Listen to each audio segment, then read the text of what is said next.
nanti yang belakang jadi ting ting. Napa ting ting? Tingat tingut. Semangat jawab, yang semangat jawab saya doakan semoga berkah rezekinya dunia akhirat. Assalamualaikum warahmatullahi wabarakatuh. Waalaikumsalam warahmatullahi wabarakatuh.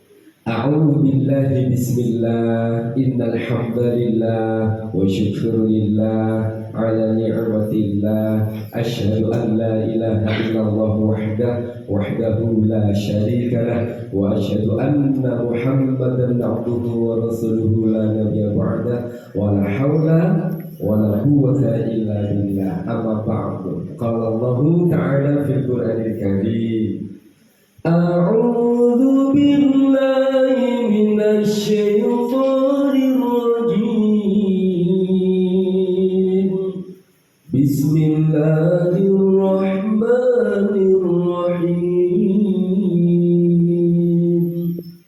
Ya bunayya aqimis sholata wa'mur bil ma'ruf wanha 'anil munkar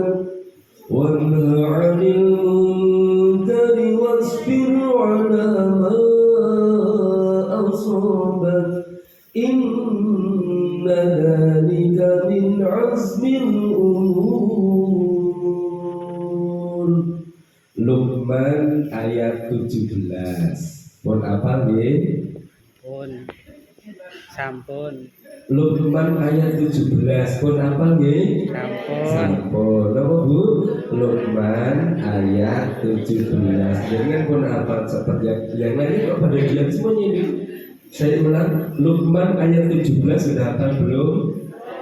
Sudah. Isinya yang belum. Maksud saya dihafalkan nama surat dan ayatnya itu dihafal dulu. Nanti di rumah direnungkan. Maksudnya, wahai anakku, dirikan sholat, suruhlah orang untuk melakukan mengerjakan kebaikan, cegahlah mereka melakukan kemungkaran, dan bersabarlah apa yang menimpa kamu. Sesungguhnya itulah hal yang diperintahkan oleh Allah Subhanahu wa Ta'ala. Bismillahirrahmanirrahim. Luqman ayat 17. Ibu kepala sekolah yang terhormat, alhamdulillah jauh-jauh dari daerah Balong gitu. Daerah Balong Sleman luar biasa, 23 kilo ibu ya, dari rumah ke sekolah. Hari ini mestinya libur, enaknya di rumah saja nih Bu ya, di RS, tapi karena ini bagian dari amanah untuk mendidik kita semuanya, mendidik anak-anak dan anaknya mertua. Ini yang hadir alhamdulillah anaknya mertua. Ibu-ibu guru juga, bapak guru dan bapak ibu wali. Hari ini sama dengan Sunan Kalijogo. Oh, bangga hebat. Bu, jenengan sama dengan Sunan Kalijogo. Apanya? Sama-sama walinya. Gitu. Bedanya Sunan Kalijogo itu wali songo, jenengan wali. Yang hadir alhamdulillah banyak ibu-ibunya, bapak-bapaknya ada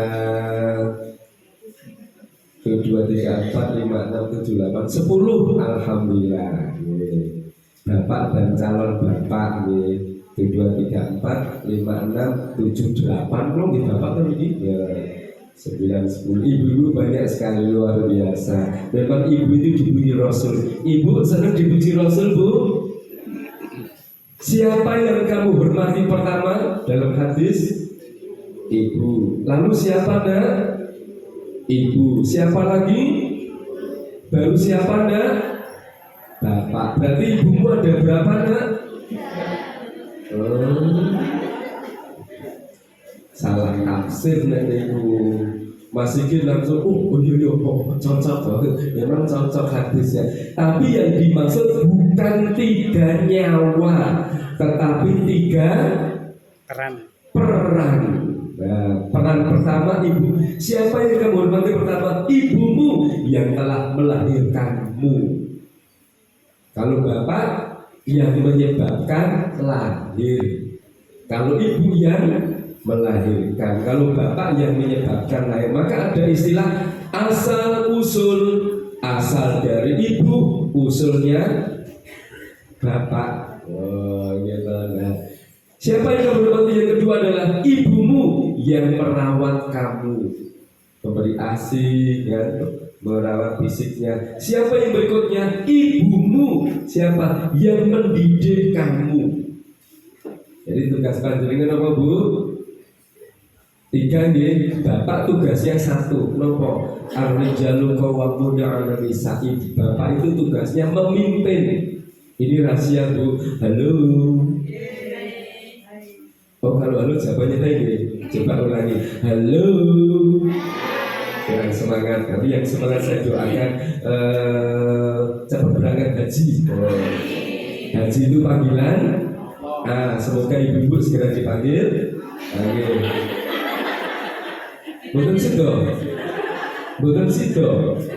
Nek boten sido namanya Haji Abu Rosyid Al-Budal Rashido. Semangat. Halo. Hai. Ngomong diwalik. Kita kembali ke laptop dulu. Semangat semuanya sampai ya Bu. Saya tadi masuk begitu masuk kok wajahnya wajah begini. Ada yang malah begini. Meskipun saya fisiknya sakit tapi mudah-mudahan harus sehat. Oh, saya ulang. Ibu, tugas kita tadi 3 nih. Tugas bapak cuma 1, memimpin. Sebenarnya Bu, tugas masak itu tugasnya bapak. Ini rahasia.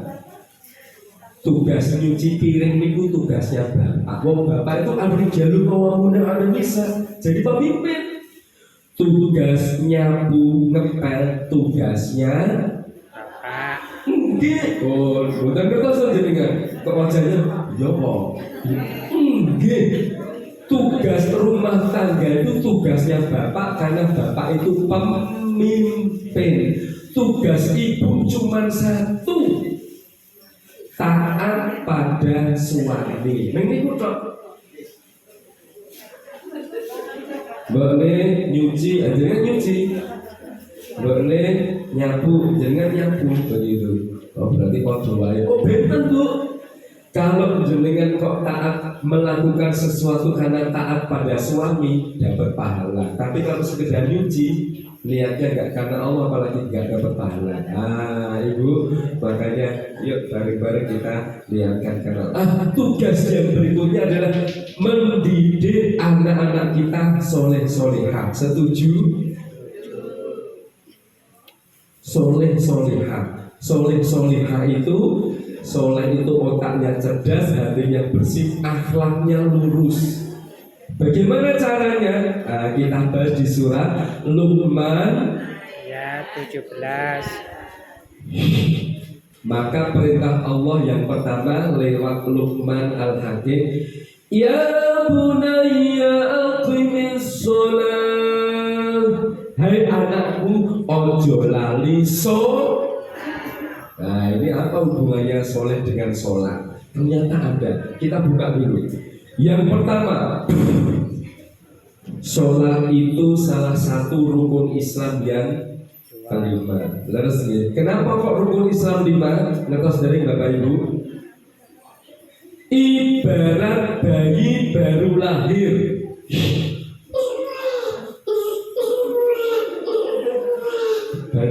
Suara apa? Tak lengkap besok bayi lahir, besok tahunan kok bayi kok punya jenggot, gitu. Bayi baru lahir udah pakai baju belum? Sudah pakai celana belum? Sudah pakai jilbab atau peci belum?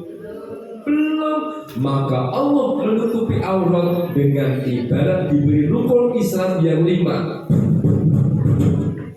1. Syahadat. Kalau kita syahadat, ibarat bayinya tadi diberi alas kaki, sandal atau sepatu. Kalau kita sudah pakai sepatu, insya Allah nggak kena hujan, nggak kena kotoran sandal. Pak Ustaz kalau sholat itu ibarat ditutup auratnya pusar ke bawah. Monggo Bapak, ini benar nih Pak Bapak. Monggo ini saya ini. Kalau orang ini, kalau kan Ustaz baik itu Ustaz yang memberi kursi. Monggo. Halo. Halo, hai. Lupa. Halo.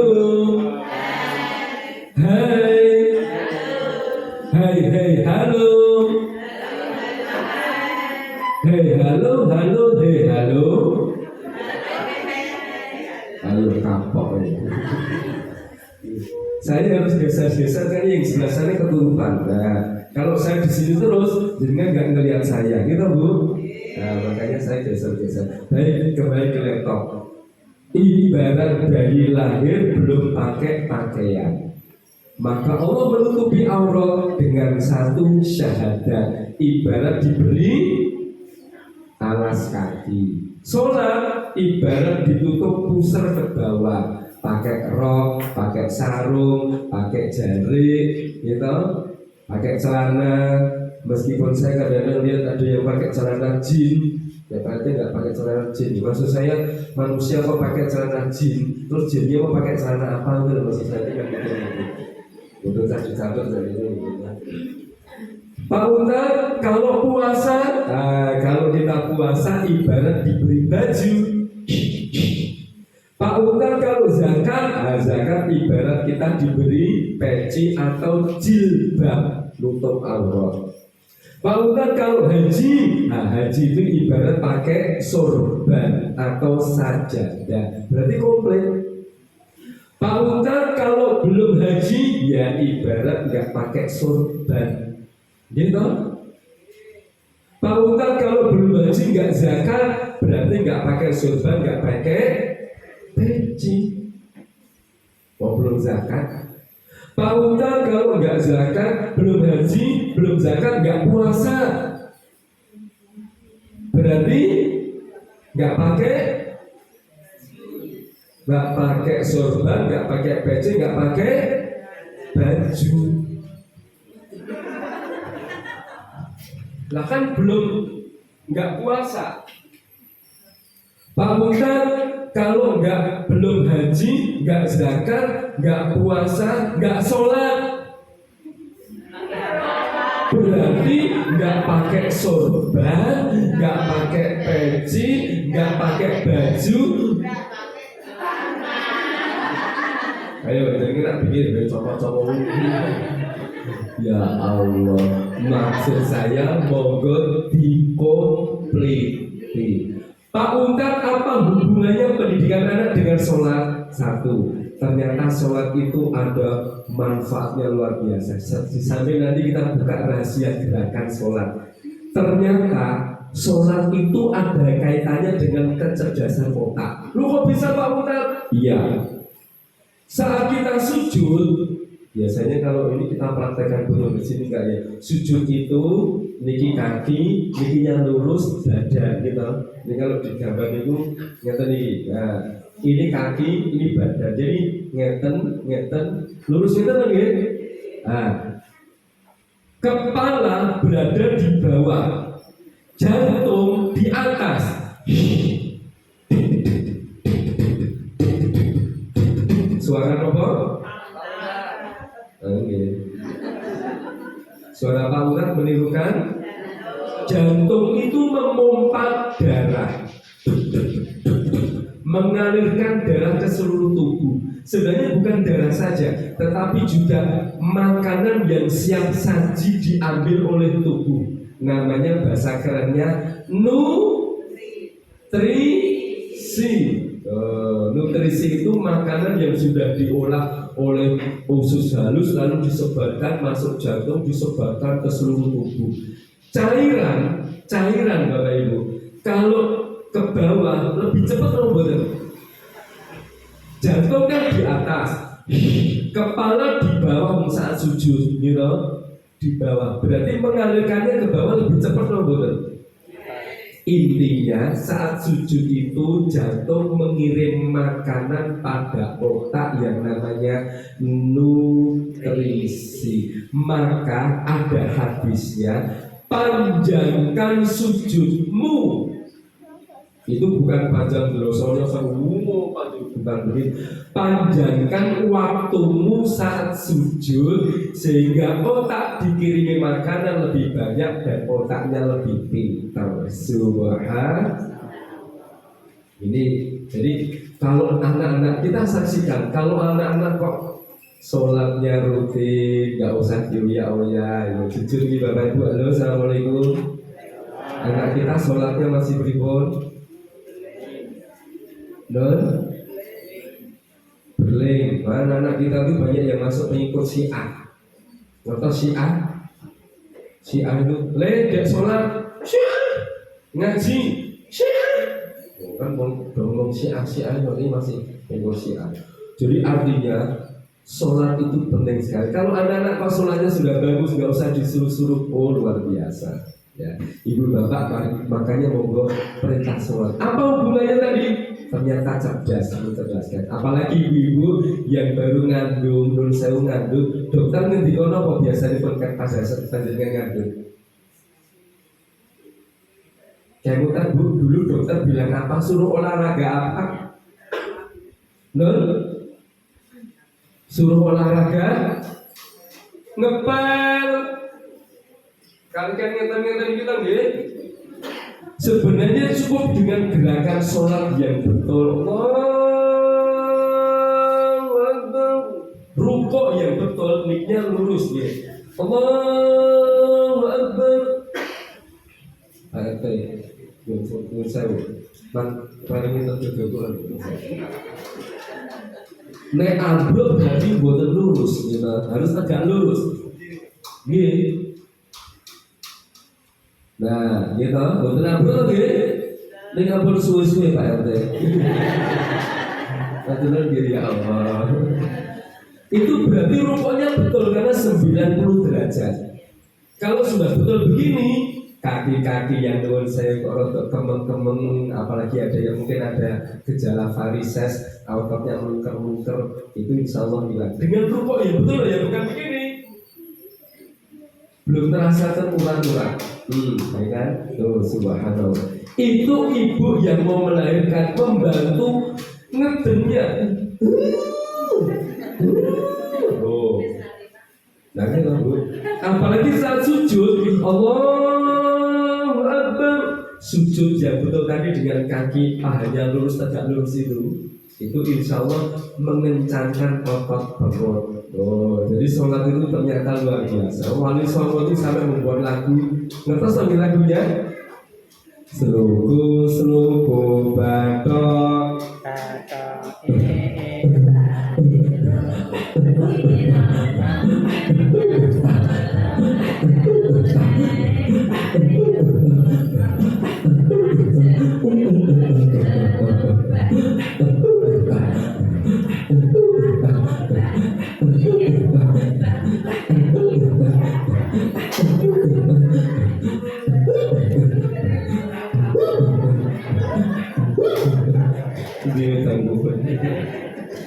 Itu ternyata kabul luar biasa itu. Seluruh ibu kok menjiwai sekali kan ya? Ya Allah. Ternyata tuh bahasa Arab itu husluka bakunaka. Cucilah bakunaka. Bakunaka itu batinmu, hatimu dicuci. Dengan apa? Baroe elailo, yang bisa mencuci batinmu itu elailo la ilaha illallah. Siramo menyangsul, bukan siromo. Siram itu aduso menyang Solo. Solo itu budi. Solo itu musola, tempat sholat. Maka kamu nanti dapat oleh-oleh payung. Motor itu mau tak mati. Payung itu pengayoman. Besok kalau kamu mati dapat pengayoman, yaitu perlindungan di akhirat. Begitu mestinya. Halo Bapak Ibu, assalamualaikum. Dan kamu jadinya bisa untuk boten yang betul mangkok ngeten iki. Pak keberangkatan jenazah. Pak RT kejibah betul jenazah. Ada kampung sini yang meninggal. Belum sampai makan hujan deras sekali. Enaknya payungnya dibisin dan Pak RT.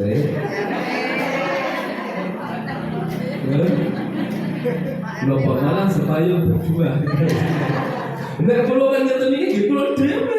Oh mati pada ketutupan terbelah dan sebagainya. Maksudnya bukan ini yang dimaksud. Kalau sudah syahadat yang betul, sholat yang benar, maka kamu dapat payung mauta, motro, payung perlindungan besok mati. Ngoten niku. Mak jentit lho Pak. Allahu Akbar jentit. Lho kok obat? Ya coba yen ora ono tuntunan tata krama, etika dan sebagainya, jangan melakukan aktivitas apapun. Itu berarti jangan sampai kita melanggar aturan-aturan baik dari Allah, turunnya ke negara, turunnya ke RT, RW dan sebagainya. Jadi jangan sampai melanggar aturan. Jadi mak jadi lu kok obah? Ya obah dari bocah. Kalau kamu masih sholatnya nggak khusyuk atau apa namanya? Oh ya, wong mati ora obah. Maknanya harus ngerti memahami makna sholat itu sendiri. Maknanya harus kita paham. Kalau kita nggak paham, ya masih buat kecil dan mungkar. Ayo Bapak Ibu saya tanya. Oh yang terakhir, yang urip golek duit. Kita punya dua tugas. Pertama ibadillah, yang kedua apa namanya? Golek duit itu maknanya memimpin di muka bumi, memakmurkan di muka bumi. Nah, saya mau tanya Bapak Ibu. Halo, assalamualaikum. Kita mulai pada bagaimana mendidik anak dengan sholat. Kenapa kok sholat kok ngeten ini?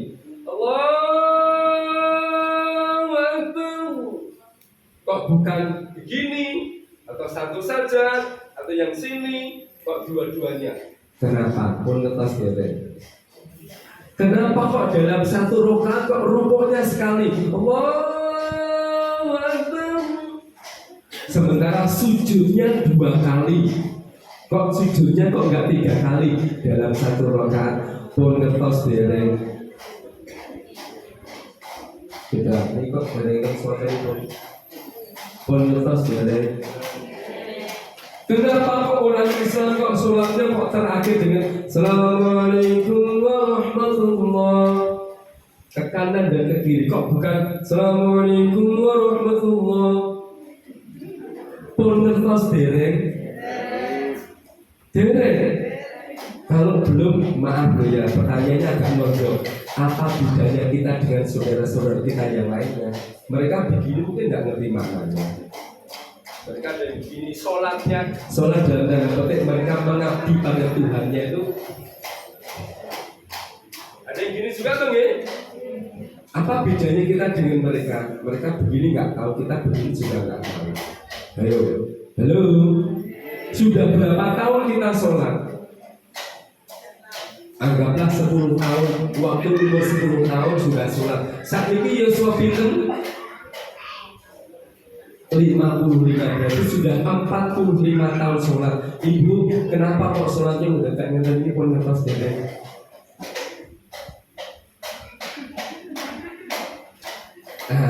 Yuk kita bahas sekarang. Sebelumnya biar konsentrasi, saya mengecek dulu konsentrasinya. Dengarkan perintah saya, tangan ke atas. Jadi biar konsentrasi dia ulangi. Dengarkan perintah saya, tangan ke atas. Ternyata betul dugaan saya 99,9% tidak konsentrasi. Lawang disuruh mendengarkan kok tangannya pada begini. Kalau mantuk apa? Dengarkan perintah saya. Jadi perintahnya itu didengarkan. Jangan kok begitu begini loh. Lagi kan suruh mendengarkan. Hati-hati. Gendang sinau dirungokke. Anaknya pulau pun dirungokke. Karena perintahnya salah. Gendang sinau kerjakan. Gitu. Bukan dirungokke. Anak saat ini dirungokke ini terus masuk telinga kanan, keluar di mulut. Wah, kita bukan di sini. Ulangi. Kalau begitu perintahnya saya ganti. Ikuti perintah saya. Nah, ikuti tangan ke atas. Lagi. Piye. Kata temannya, "Alah, salah aku so." Ke atas, ke depan, ke bawah, konsen. Ikuti perintah Pak Ustaz, ke depan, ke atas, ke bawah, konsen. Ibu, aku kalau salah takut tapi ya Allah, nggak apa-apa. Mudah-mudahan cepat sembuh. Ikuti perintah Pak Ustaz, ke depan, yuk. Ya kan, mau ke depan kok boleh ini. Perintahnya apa toh? Lagi, apa ini sih bonita ini apa? Pak Ustaz kok begini? Terserah saya. Kalau saya mau begini ya terserah saya. Saya begini terus. Yang penting kan perintahnya ke depan toh. Ikuti perintah, bukan ikuti gerakan saya. Yuk semuanya, ikuti perintah saya. Ke bawah yuk, ke bawah. Nah, bapak racun. Ya Allah, tetangga sebelah. Baik, sholat. Yuk kita bedah sedikit. Ini waktunya pendek karena habis ini gua dengan kantor Bupati Pendopo Klaten dan pertemuan Ustadz-Ustadzah sekabupaten Klaten. Nah, apa namanya masuk ke daerah kampung sendiri. Baik, siap gerak. Kenapa sholat begini? Ibu bapak, halo. Hai. Pemanasan dulu. Kalau begini apa namanya? Bapak, sambal budi.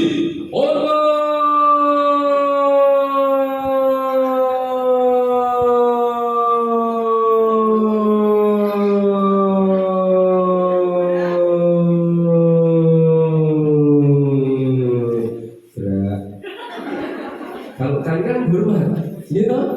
Kalau kiri apa?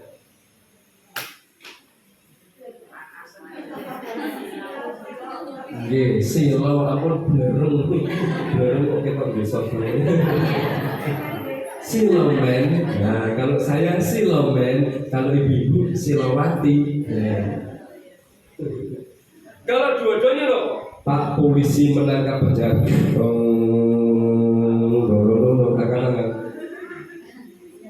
Tangan.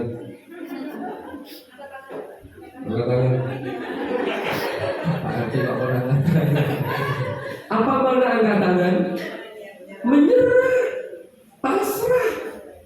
Pasrah itu angkanya pinter pasrah itu. Nol kan? Ternyata sholat itu membentuk angka 0. Ayo, coba kalau nggak percaya. Berdiri lurus berapa derajat tinggi? 0. Allahu Akbar. Berapa derajat? 0 derajat. Berdiri lurus dulu. 180 derajat. Oke. Bu Guru, berdiri lurus berapa derajat tadi Bu Guru? 180 derajat. Rukuk, Allahu Akbar. 90. Sujud itu separuh dari rukuk. Allahu Akbar. 45 derajat. Rukuknya ping pinten? 2. Sujudnya berapa kali? 2. Berarti 45 tambah 45 pinten? 60. Tambah rukuk sekali 180 tambah berdiri lurus tadi. Jadi kalau di total berapa nih? Nek titik yang bawah ini berdiri lurus, rukuk, sujud. Lurus lagi? Pinten itu berarti? 360 derajat itu kenapa? 0 kosong. Kosongkan hatimu, tunduk patuh hanya kepada Inna sholati wa nusuki wa mahyaya wa mamati lillahi rabbil alamin. Sholatku, ibadahku, hidup matiku ku persembahkan hanya untuk. Kalau sudah begitu nyaman Bapak Ibu. Halo. Yang sholat itu ternyata, saya ulang, sholat itu membentuk angka benar kalau mau. Kalau sudah membentuk angka 0, ternyata yang sholat gak cuma manusia. Saya mau tanya, bumi ini mubeng boten? Mubeng. Matahari mubeng boten. Matahari mubeng boten. Mubeng mengelilingi napa menika pusat. Matahari itu ada berapa? Ada lebih dari 200 miliar di galaksi Bima Sakti. Kita Bu, galaksi itu ada berapa? Ada triliunan galaksi yang membentuk dalam pusat super cluster namanya. Wah, ini belum sampai ke sana. Yang penting matahari. Saya ulang, bumi mubeng boten? Matahari mubeng boten? Kita sering baca suratnya Yasin. Wasyamsu tajri li mustaqarrin laha dzalika taqdirul azizil alim. Berarti matahari niku mubeng niku berarti matahari niku salat napa mboten? Salat. Halo. Halo. Matahari niku mubeng. Berarti matahari niku salat napa mboten? Salat. Salat pasrah nol. Bumi niku mubeng, berarti bumi niku sholat napa mboten? Sholat berarti pasrah. Kalau buminya nggak sholat, buminya berhenti. Apa yang terjadi? Hari itu hari kiamat, hari yang paling dahsyat bagi manusia. Siapa yang nyanyi? Udah di rumah lama. Ya Allah. Kapan bumi kiamat? Ah, ini pertanyaan berikut. Kapan dunia kiamat? Kalau tidak ada yang sholat. Menunggu pemimpinnya tidak muter, menunggu pemimpinnya tidak sholat. Bumi akan sholat kalau dia berhenti. Menunggu pemimpinnya nggak sholat. Siapa pemimpin bumi?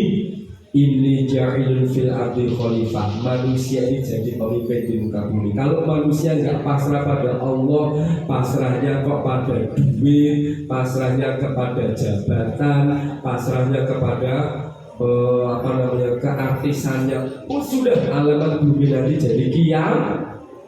Halo, assalamualaikum. Sholat membentuk angkat pintar kalau mau. Anda niku apa? Pasrah. Niki apa niki? Ya, jangan dilihat produknya, tutupi ya. Niki apa niki? Air mineral. Ternyata air ini juga sholat. Believe or no? Believe or no? What? Or okay. I jumpa you. No, jumpa Islam Yuk kita lakukan perjalanannya ini. Namanya air. Air itu dari pegunungan turun ke bawah, bawah tanah, diambil manusia lewat sumur, pakai sumur,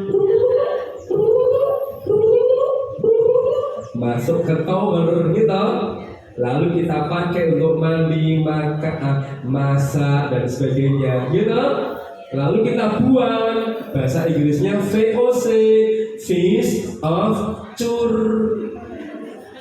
VOC, gitu, alias HIV, hasrat ingin fish, ya. Buang, masuk ke selokan atau ke septic tank. Apakah berhenti?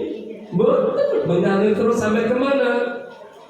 Yang terlihat itu sungai Gajah Wong. Muaranya atau akhirnya terbukti, bukan muara akhirnya apakah berhenti? Betul, sedot oleh matahari, penguapan, jadi awan, ditiup angin, jadi hujan, ditahan oleh pohon-pohon, keluarkan lagi pelan-pelan, muter. Jadi air ini juga sholat. Tidak usah tepuk tangan. Mau tepuk tangan. Ternyata ini kalau airnya bisa ngomong, airnya ngomong loh nih. Bangunkan, ketemu lagi. Oh, pernah ketemu kok. Benar. Kapan? Dulu kapan? Dulu aku dipakai bangunkan Untuk apa? Untuk Siapa tahu ngomong kok. Aku dulu dipakai untuk cebok. Tapi akhirnya airnya ngomong. Bangunkan, dulu aku kotor, dulu aku bau, dulu aku najis, tapi aku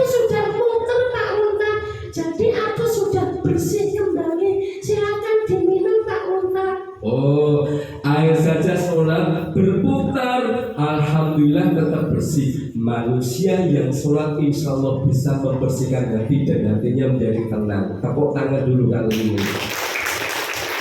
Anaknya kalau sholat jadi orang yang sabar. Sabar itu penting apa betul? Penting sabar. Ibu-ibu biasanya sabar apa betul? Sabar, ibu-ibu mereka ini anteng-anteng. Sabar semuanya, oh luar biasa itu. Biasanya panggil anak tuh lembut apa banter. Padahal anak itu tergantung kita aja ngomong loh. Utak, Ya, Bu. utak,